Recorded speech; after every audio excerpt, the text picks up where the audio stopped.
Mr. Bojangles,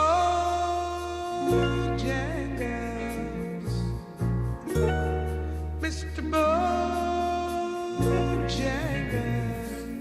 Voilà, Nina Simone pour vous accueillir. Olivia, bonjour Olivia, Bonjour, deux livres sélectionnés par Olivia. Et on va commencer d'abord par la présentation d'une femme exceptionnelle qu'on ne connaît pas forcément. Et en quoi est-elle exceptionnelle ?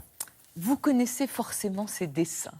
Elle est exceptionnelle parce que ses dessins sont merveilleux, qu'on les a presque tous rencontrés lors de notre enfance, puisque Jacqueline Duhem, retenez bien son nom, Jacqueline Duhem, elle a illustré par exemple Tistou les pouces verts de Maurice Druon, elle a illustré l'opéra de la Lune de Jacques Prévert ou Grendel de Paul Éluard, vraiment des auteurs incroyables. Et aujourd'hui, les éditions Gallimard ont la très bonne idée de rééditer Louloute et autres histoires de chiens, Gallimard Jeunesse, qui sont des histoires de chiens, mais bien plus encore, qui sont des histoires de vie, de courage, de loyauté, de foi en l'espérance.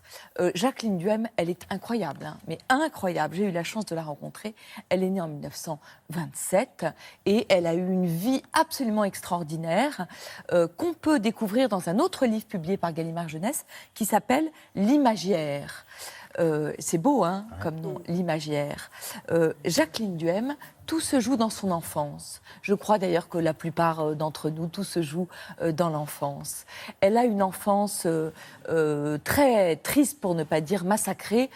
Sa mère est ce qu'on appelle à l'époque fille-mère. Elle est française, elle est née de l'aventure d'une histoire comme ça, avec un étudiant grec qui va disparaître du jour au lendemain. Alors peut-être parce que la mère de Jacqueline est fille-mère et qu'à l'époque, on vous regarde avec beaucoup de mépris, elle va vraiment faire tout pour se débarrasser de cette petite fille encombrante. Elle va même l'abandonner dans une pension à Athènes, puis dans une pension en France où elle est dans le service correction, ce qui veut tout dire.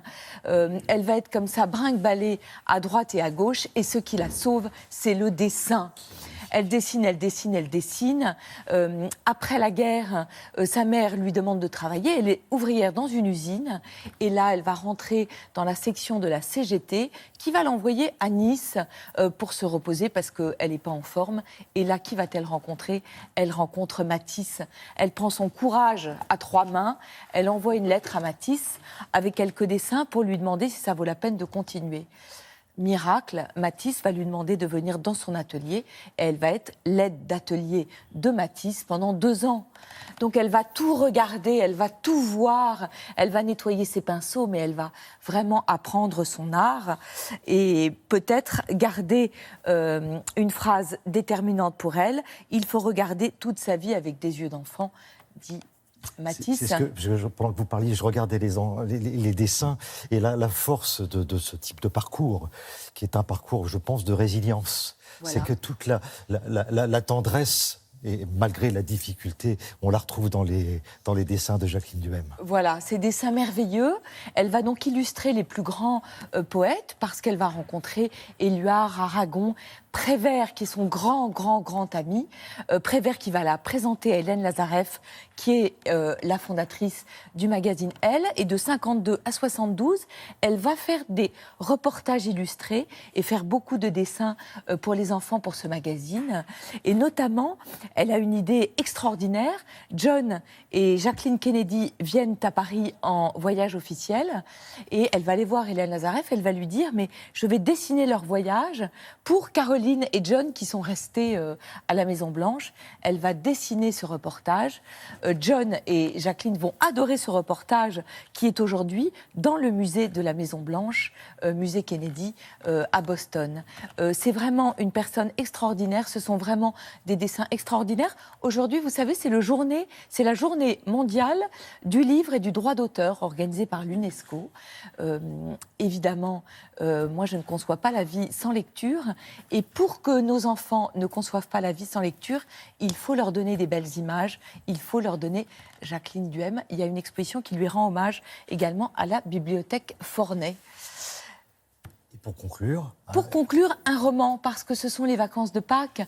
Et donc, je cherchais dans mes piles un grand roman de printemps, vous savez, de la bonne littérature populaire, un livre que l'on prend et on ne s'arrête plus tant qu'on n'a pas fini. Et celui-là, il est très, très gros.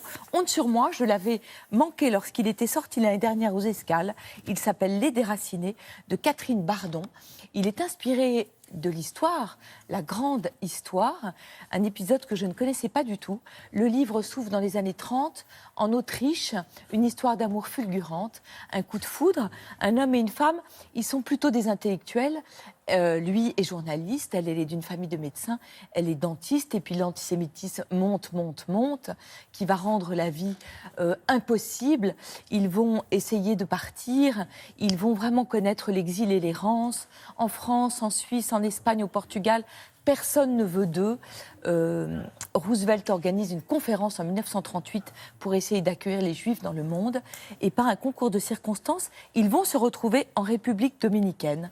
La République dominicaine avait comme ça donné 100 000 visas à des Juifs. Mais imaginez ce que peut être la vie pour des intellectuels, des artistes, d'arriver et de devenir finalement exploitants agricoles, puisque l'idée du dictateur local, c'était de fonder des kibboutz. C'est passionnant. Ça s'appelle Les Déracinés. C'est de la grande littérature populaire et c'est chez Merci Pocket. beaucoup.